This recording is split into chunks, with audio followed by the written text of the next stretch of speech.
I don't know if it touched or not. This is how, you know, we can get reports of tornadoes, and at least it looks like possibly a funnel cloud that touched down. I think you've got it, Bobby. Yeah, you can see the debris being pulled up around that funnel. That is definitely on the ground.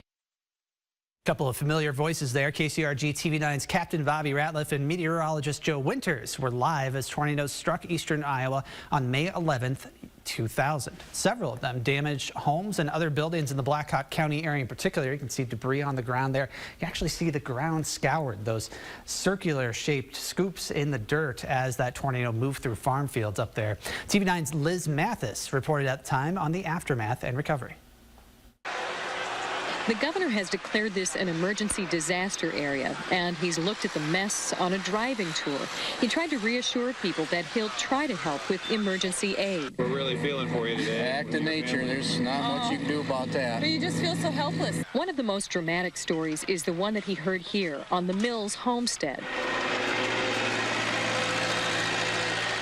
Steve and Deneen Mills live just a mile away, but his mother, Polly, and 29-year-old mentally disabled brother, Sam, live here.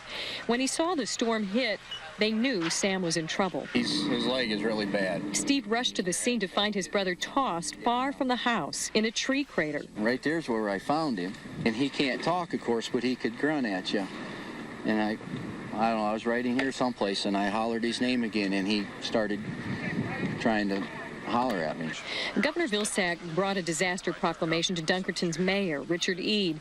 Dunkerton's flooding wiped out property last year, now a tornado this spring. Really, our hearts go out to the people of Dunkerton, particularly the mayor. As a former mayor of a community, I kind of understand how devastating it must be for the mayor to have to go through this again. The state's emergency management director, Ellen Gordon, says this is the worst tornado damage she's seen in 24 years. The governor was able to tour the area in Newscopter 9.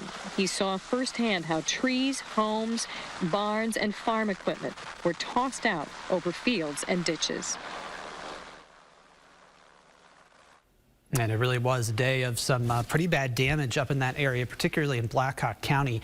8 tornadoes occurred in the evening. It was a very hot and humid day. And like last week, we had that cap in place during the day, but this time it broke and made full advantage of the atmosphere it had to it. The strongest tornado was an F3 that traveled from near Cedar Falls to Dunkerton. Its path was almost 19 miles long. It was about 400 yards wide at its widest. Now, there were reports at the time of 3 tornadoes on the ground simultaneously west of Dunkerton, based on those collected by the National Weather Service.